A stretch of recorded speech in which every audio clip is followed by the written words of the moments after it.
Hello ସାଙ୍ଗମାନେ, ଆମେ ବାହାରିଲୁ ମାଲକାନଗିରି।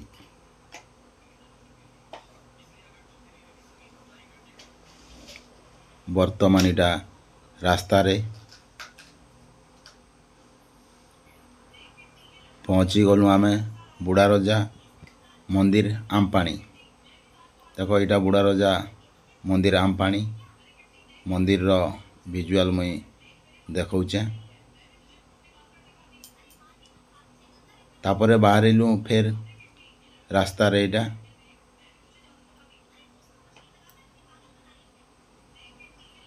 ଦେଖୁন ଏଇଟା ରାସ୍ତାରେ ପାଖାପାଖି ଆମେ ପହଞ୍ଚିଗଲୁ ଏଇଟା ମାଲକାନଗିରି ପାଖାପାଖି। ତ ରାସ୍ତା ତରାର ଏଇଟା ଦୃଶ୍ୟ। ଏବେ ଆପଣମାନେ ଦେଖିବେ ଚିତ୍ରକୁଣ୍ଡା, ଯେନ୍ଟାକି ମାଲକାନଗିରିରେ ଚିତ୍ରକୁଣ୍ଡା ପ୍ରସିଦ୍ଧ ଡ୍ୟାମ୍। ତ ଆପଣମାନକେ ଭିଡ଼ିଓ ମାଧ୍ୟମରେ ମୁଇଁ ଦେखाବି ଚିତ୍ରକୁଣ୍ଡା। ଏଇଟା ଦେଖନ୍ ଚିତ୍ରକୁଣ୍ଡାର ସାଇଡ଼୍ରେ ଆମେ ଯାଉଛୁଁ। ବର୍ତ୍ତମାନ ପହଞ୍ଚିଯିମୁ, ତାର ପାଖାପାଖି ଅଛୁଁ।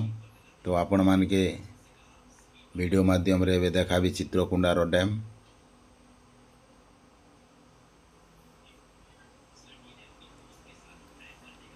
ପହଞ୍ଚିଗଲୁ ଚିତ୍ରକୁଣ୍ଡା।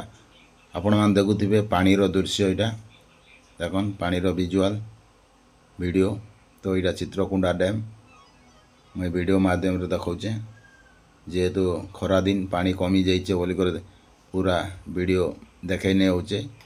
ଯେ ରାସ୍ତାରୁ ପ୍ରାୟ 1-2 କିଲୋମିଟର ହେଉଛେ, ସେଥିର୍ଲାଗି ଏଇଟା ଦୂରନୁ ସୁଟିଂ କରିଛେ। ତ ଆପଣମାନେ ଟିକେ ଟିକେ ଦେଖିପାରୁଥିବେ। ଦେଖନ୍ ଏଇଟା ଚିତ୍ରକୁଣ୍ଡା ଡ୍ୟାମ୍।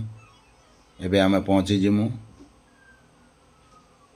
ଦେଖନ୍ ଏଇଟା ହେଲା ମାଲକାନଗିରି। ପହଞ୍ଚିଗଲୁ। ହେଲେ ମାଲକାନଗିରିରେ ଟ୍ରାଫିକ୍ ପଡ଼ିଛେ। ଟ୍ରାଫିକ୍ ଦେଖନ୍, ଏଇଟା ମାଲକାନଗିରି ଟ୍ରାଫିକ୍। ତ ପହଞ୍ଚିଗଲୁ ଆମେ ମାଲକାନଗିରି। ତ ଆପଣମାନେ ଦେଖିଲେ ମୋର୍ ଭିଡ଼ିଓ। ଯଦି ଭିଡ଼ିଓ ଭଲ ଲାଗ୍ବା ସବସ୍କ୍ରାଇବ୍ କରବେ, ଲାଇକ୍ କରବେ, କମେଣ୍ଟ ଦେବେ। मोर ऑफिशियल यूट्यूब चैनल है JV ऑफिशियल। तो भूलबे नहीं, सब्सक्राइब करबे। रहिली, नमस्कार।